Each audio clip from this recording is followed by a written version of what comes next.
हम hire purchase के दो इंपॉर्टेंट सम आज डिस्कस कर रहे हैं और दोनों में जो मेन हाईलाइट है वो है गुड्स सेंट ऑन सेल और रिटर्न बेसिस।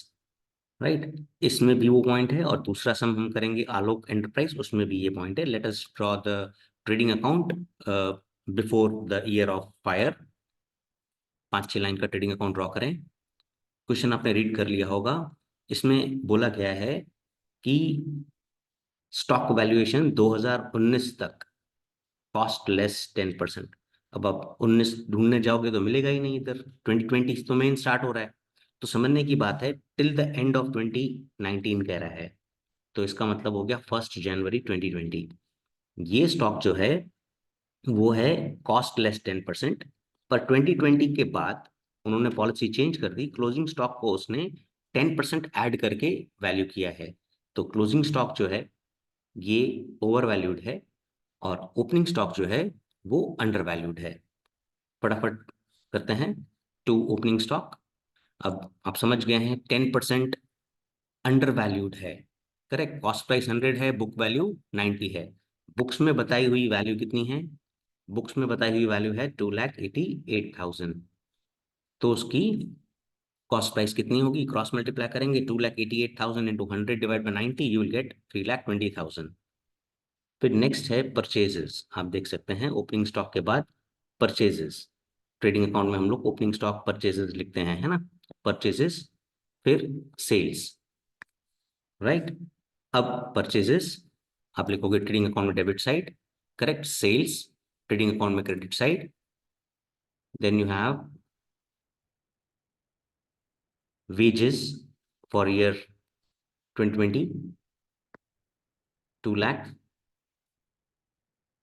अब आप एडजस्टमेंट रीड करें जिसमें लिखा हुआ है कि नाइन्थ एडजस्टमेंट, कि हमने 2020 में 1 लाख रुपीज की गुड्स कंसाइन किए थे और वो एक्सीडेंट में, ट्रांजिट में खराब हो गए और उसका कोई इंश्योरेंस नहीं था। तो कंसाइनमेंट चैप्टर में हमने सीखा था by goods sent on consignment आप लिखते थे ट्रेडिंग अकाउंट में।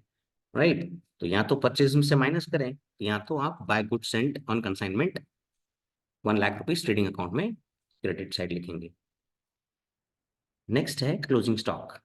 अब क्लोजिंग स्टॉक जो है वो 4,84,000 है और वो ओवर वैल्यूड है। बोल रहा है ओवर वैल्यूड है। ओके, मतलब अगर कॉस्ट प्राइस अगर 100 है, हम लिखेंगे बाय क्लोजिंग स्टॉक। उसमें कॉस्ट प्राइस अगर 100 है तो बुक्स में 110 है, ओवर वैल्यूड है। बुक्स में बताई हुई कीमत है 4,84,000। तो उसकी एक्चुअल कॉस्ट कितनी होगी? Cross multiply 4,84,000 into 100 divide by 110 करेंगे तो 4,40,000 आ जाएगा। ये बड़ा सिंपल है।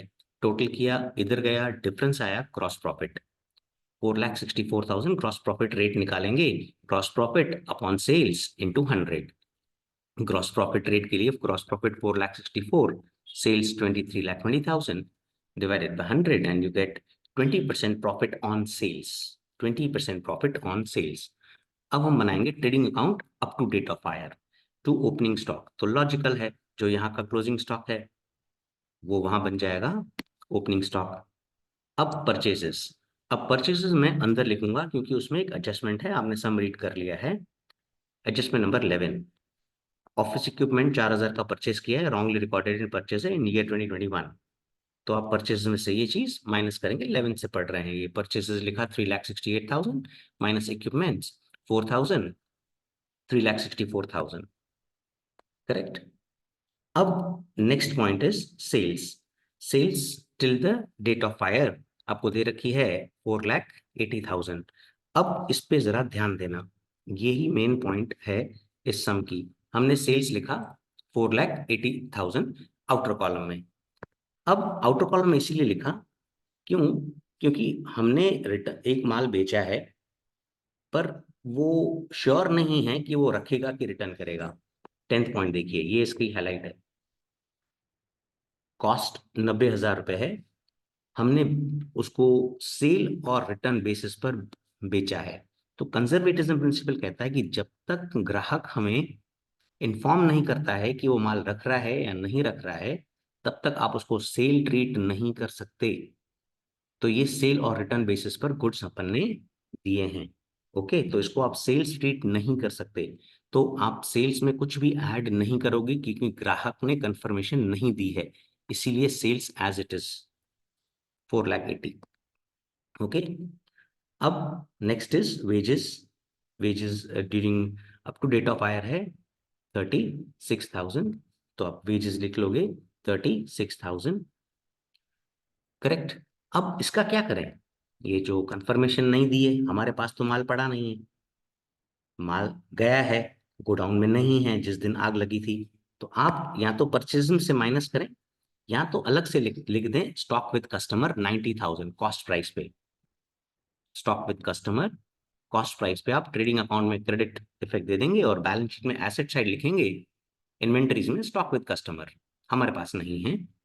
करेक्ट, तो ये इंपॉर्टेंट पॉइंट थी, इसमें हमने इसको सेल ट्रीट नहीं किया। क्यों? क्योंकि कंफर्मेशन नहीं मिली है।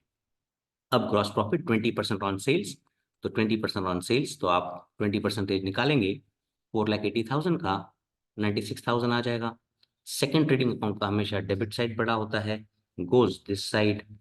Correct, difference is closing stock 3,66,000। अब आप बनाएंगे स्टेटमेंट ऑफ क्लेम। अब stock on date of fire 3,66,000 minus stock saved. अब चेक करें स्टॉक सेव्ड है क्या। यस, स्टॉक सेव्ड है, 56,000 का स्टॉक बच गया। करेक्ट, तो स्टॉक सेव्ड 56,000। करेक्ट, तो स्टॉक डिस्ट्रॉयड आ गया 3,10,000। अब अंडर इंश्योरेंस है कि ओवर इंश्योरेंस है चेक करें। आपने पॉलिसी ली है 3,42,000 की, जबकि आपका पास माल कितना पड़ा था जिस दिन आग लगी, 366, तो अंडर इंश्योरेंस है। अंडर इंश्योरेंस है तो एवरेज लॉस लगेगा। Sum insured divided by stock on date of fire into stock destroyed. Sum insured आपने 3,24,000 की पॉलिसी ली है, 3,42,000 की पॉलिसी ली है। Correct, 3,42,000, right. एंड स्टॉक है आपका 366 का। करेक्ट, इंटू स्टॉक डिस्ट्रॉयड है आपका 3,10,000। कैलकुलेशन ऑन करें, 3,42,000 divided by 366 into 3,10,000 turns to 2,89,672 is correct. Okay, that's 3,42,000 sum insured. So this is 2,89,672. Mitigate expenses नहीं है, so amount of claim is 2,89,692. अब back to back Alok enterprise इसीलिए कर रहा हूं सम, और एग्जाम में भी बैक टू बैक की देख के जाने का द रीजन इज, इसमें भी सेम पॉइंट है, सेल और रिटर्न बेसिस। पर इसमें हमें अप्रूवल मिल रहा है, ग्राहक ने अप्रूवल दे दिया था कि हम आधा माल रख रहे हैं, ये इस सम में खास बात है। अगर आपने सम रीड किया होगा या पॉज करके रीड कर लें, it will save time. Sale और रिटर्न बेस की पॉइंट इसमें भी है, गरीबदास वाले में भी है। करेक्ट, पर इसको कैसे टैकल करेंगे वो देख लेते हैं। अब स्टॉक ओपनिंग स्टॉक है, बिलो कॉस्ट है, ठीक है। दिसंबर में 2020 में पॉलिसी चेंज हो गई, अबव कॉस्ट है, तो थोड़ी सिमिलैरिटीज भी हैं, तो टू दैट एक्सटेंट हम लोग थोड़ा स्पीड करेंगे, टू ओपनिंग स्टॉक लिखेंगे। अब ओपनिंग स्टॉक बोल रहा है कॉस्ट प्राइस अगर 100 है तो बुक वैल्यू 90 है, क्योंकि ओपनिंग स्टॉक जो है वो उसने अंडर वैल्यूड किया है, बिलो कॉस्ट है 10। करेक्ट, ओपनिंग स्टॉक हमारा है 90,000, 90,000 90 के नीचे लिखेंगे। ये तो अभी आपको आई गई होगी, ये बड़ी इजी पॉइंट है। तो ओपनिंग स्टॉक 1,00,000, फिर आप लिखोगे परचेजेस। करेक्ट, तो परचेजेस पे कोई एडजस्टमेंट नहीं है, 4,24,000 है, राइट। हाँ, एक है इसमें इक्विपमेंट्स वाला, ऑफिस इक्विपमेंट्स 4,000। 2020 में आग लगने से पहले अपन ने परचेजेस में ऑफिस इक्विपमेंट डाल दिया है। क्या करना चाहिए, परचेज में से माइनस, लॉजिकल। उसमें पिछले साल में था, इसमें इस साल में है, तो that's little bit of change compare to the previous sum. Equipment 4,000, so you get 4,20,000। इस सम की मेन हाईलाइट है सेल्स। अब 2020 में तो कोई दिक्कत नहीं है, क्योंकि अप्रूवल तो हुआ था कब, 2021 में आग लगने से पहले। तो यहाँ तो अभी सेल्स, इसमें तो कोई दिक्कत नहीं है, तो that is 5,00,000, you will take sales as 5,00,000। अब क्लोजिंग स्टॉक का वैल्यूएशन क्या दे रखा है, above cost, it is valued above cost. तो कैसे करेंगे, कॉस्ट प्राइस 100, बुक वैल्यू 110। हमें बुक वैल्यू दे रखी है कितनी? 1,32,000। ओके, तो 1,32,000 आप किसके नीचे लिखोगे? 110 के नीचे, बिल्कुल सही।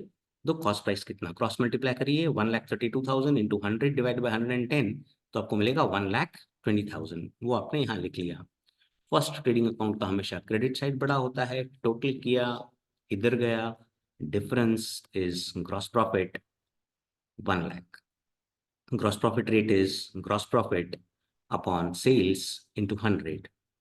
Gross profit is 1,00,000, sales is 5,00,000 into 100. Gross profit is 20% on sales. Remember, trick है इसमें, 20% on sales है। Gross profit is always on sales. Okay, base is sales. अब आते हैं नेक्स्ट ईयर के trading account. To opening stock, कोई दिक्कत नहीं, आप यहाँ से ले लोगे 1,20,000। ये जो क्लोजिंग स्टॉक है, यहाँ पे ये ओपनिंग स्टॉक बन गया। परचेजेस, अब purchases up to date of fire देखें। Purchases up to date of fire ये रही 3,00,000, करेक्ट। परचेजेस लिखा। अब इसमें ट्रिक है सेल्स। अब सेल्स में यहाँ पर अगर आप पॉइंट पढ़ें तो जनवरी टू मई हमने गुड्स कॉस्टिंग 40,000, कॉस्ट प्राइस 40,000, पिछले समय 90,000 था, इस समय 40,000 है, were sent to customer on sale और return basis on the date of fire. जिस दिन आग लग रही है, customer has approved half the goods, आधे का अप्रूवल मिल गया है। वहां तो किसी का अप्रूवल नहीं मिला था, यहाँ आधे का अप्रूवल मिल गया है। ये न्यू लर्निंग है कंपेयर टू करीबदास। ग्रॉस प्रॉफिट मार्जिन कितना है? जो नॉर्मल सेल का है। अब नॉर्मल सेल का कितना है वो आपने अभी अभी निकाला है, 20% on sales. Gross profit is 20% on sales. तो ये इस सम की मेन हाईलाइट है, ध्यान रखना। अब 40,000 का माल हमने सेल और रिटर्न बेसिस पर, जिसका 50% का अप्रूवल मिल गया है, मतलब 40,000 का 50% होता है 20,000। 20,000 is now actual sales, correct. And 20,000 will be return in future. अभी तो स्टॉक उसके पास पड़ा है, रिटर्न इन फ्यूचर मतलब फ्यूचर में रिटर्न करेगा, जब दुकान पे आएगा तो देता हो जाएगा कस्टमर। अग्रीड। अब 20,000 कॉस्ट प्राइस है, तो बच्चे यहाँ पे मिस्टेक कर सकते हैं। They can do like sales में ऐड करेंगे अप्रूवल रिसीव 20,000, तो मेहरबानी करके 20,000 ऐड मत करना। 20,000 कॉस्ट प्राइस है। SP is equal to CP plus profit. Now 20% profit है, आइडियोलॉजी है सेल्स। 20% कहाँ से देखा? 20% देखा अपन ने प्रीवियस रेट, करेक्ट। तो 20%, तो कॉस्ट आ गई कितनी? 80। अब कॉस्ट अगर 20,000 है तो what will be sales? Cross multiply करो तो आपको आ जाएगा 20,000 into 100 divide by 80 which is 25,000। ये इसमें न्यू पॉइंट है। अच्छा, आप कैलकुलेटर का सदुपयोग भी कर सकते हैं। कैलकुलेटर पे अगर 20,000 टाइप करेंगे, फिर मार्कअप का बटन होता है MU का बटन, वो टाइप करेंगे, फिर 20 टाइप करेंगे, फिर परसेंटेज का बटन टाइप करेंगे। अगर ऐसा करेंगे तो भी डायरेक्टली 25,000 आपके कैलकुलेटर पे स्क्रीन पे आएगा। 20,000 टाइप करिए कैलकुलेटर पे, करके देखिए, मार्कअप का बटन दबाइए MU, फिर 20 लिखिए, फिर परसेंटेज का बटन दबाइए, तो भी आपको 25,000 आ जाएगा, वरना आप इक्वेशन से कर सकते हैं। चलो, अब ये तो एक्चुअल सेल्स हो गई, ठीक है। अब ये 20,000 रिटर्न करेगा, फ्यूचर में रिटर्न करेगा, अभी तो उसके पास पड़ा है ना, करेक्ट।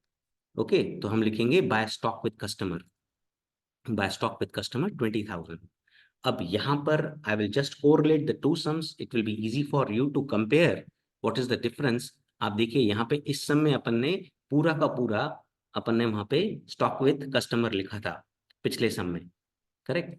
देखिए 90,000 स्टॉक विद कस्टमर, और सेल्स में कुछ भी ऐड नहीं किया था क्योंकि उसने अप्रूवल नहीं दिया था। गरीबदास वाले सम में हमें कुछ भी अप्रूवल नहीं मिला था, करेक्ट है ना, राइट। अप्रूवल नहीं मिला था, राइट। इस सम में हमें आधे का अप्रूवल मिल गया है, तो ये इस सम को यूनिक बनाता है। मेहरबानी करके दोनों सम्स साथ में देख कर जाना एग्जाम से पहले कि क्या डिफरेंस है दोनों सम्स में।